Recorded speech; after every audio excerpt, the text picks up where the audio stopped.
Good evening, everyone. Welcome back to Calm English Nights. I'm Alex. And I'm Mia.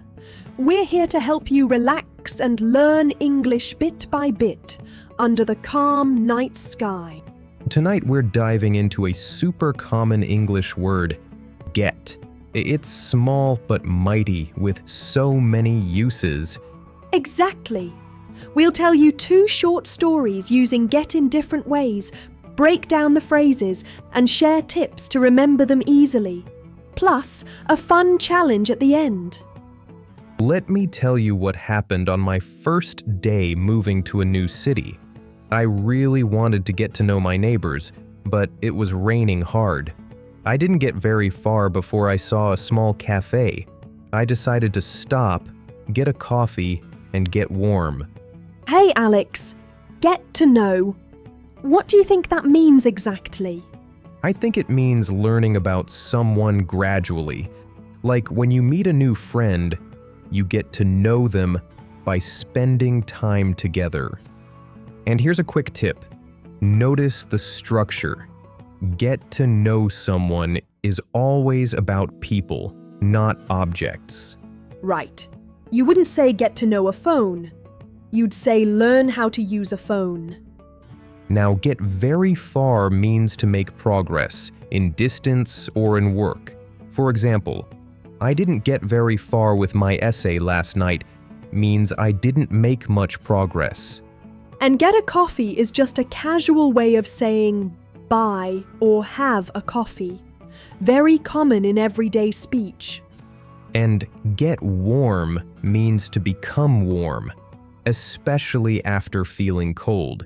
You can also say warm up, but that's more common for exercise or preparing food.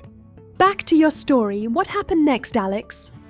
While I was drinking, I got talking to the barista. She told me to get out more and explore the city. She also gave me a map so I could get around easily. Get talking, starting a conversation, right? Yep, it's often unplanned. Like, we got talking on the train and missed our stop.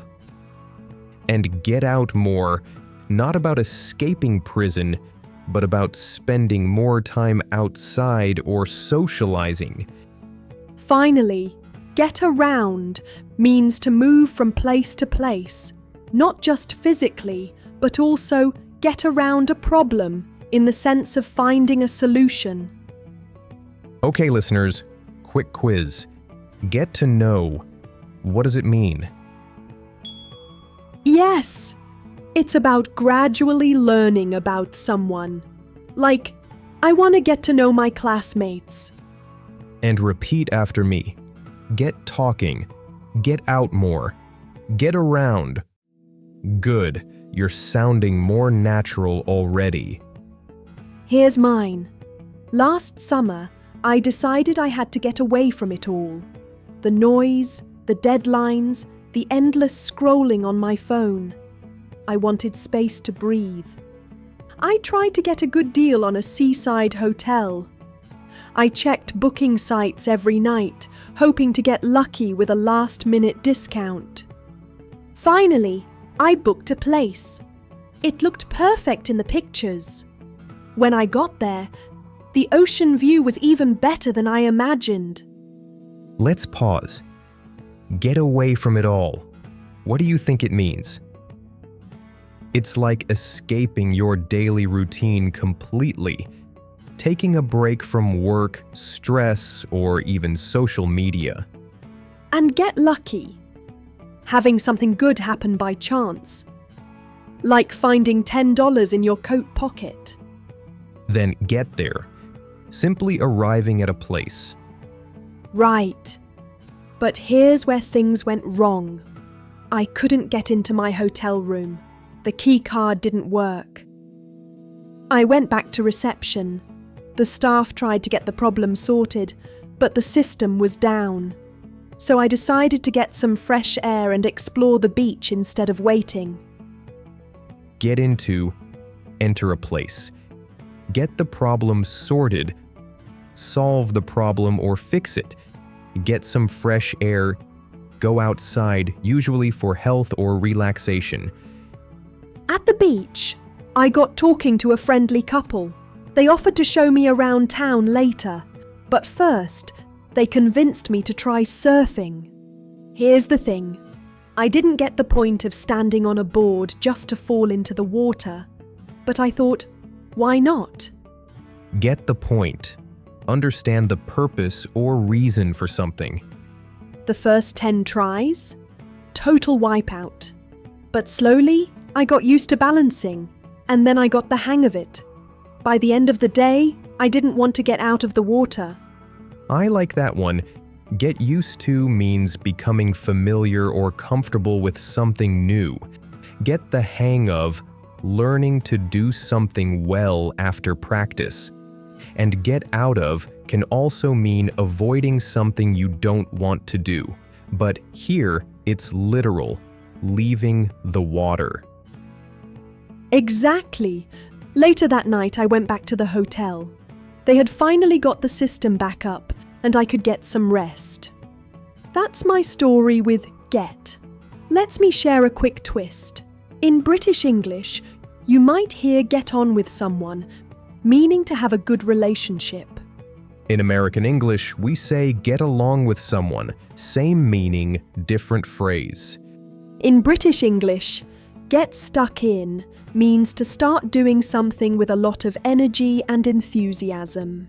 In American English, we might just say jump right in or dive in. So if your friend says, let's get stuck in the UK, they're telling you to start. Not that you're trapped somewhere. All right, let's do a quick practice before we wrap up. I'll say a sentence in simple words and you try to change it using get. Ready? And remember, say it out loud. Your mouth needs to learn English too, not just your brain. First one, I want to learn more about my neighbors. Pause, think, and go. Get to know my neighbors. Nice. Second, I didn't make much progress with my homework. I didn't get very far with my homework. Now it's your turn, listeners. Think about the other phrases we learned. Make one real-life sentence for each. Say them out loud. Pause this episode if you need to. And if you want extra practice, write them down and share with us. We might feature your sentence in the next episode. Great job practicing! Now, let's make sure these phrases stick with you long after tonight's episode. Here are our favourite tips for using get naturally in everyday English. Sound interesting? Let's explore. Tip 1. Don't just memorise the meaning, visualise it. Picture yourself getting away to a quiet beach or getting the hang of cooking pasta without burning it. Tip 2. Learn in context. Watch a show, listen to a song, and write down the get phrases you hear. Context makes it stick. Tip 3. Use them today. The sooner you speak it, the faster it becomes yours. Now here's your challenge. Write or record yourself saying 3 real-life sentences using any of today's phrases. Make them personal. Like, I want to get to know my new classmates, or I finally got the hang of using chopsticks. And that's it for tonight's episode of Calm English Nights. We hope you learned something new and felt more relaxed. Remember, the best way to keep these expressions fresh is to actually use them in your texts, in your conversations, even just talking to yourself while you're making tea.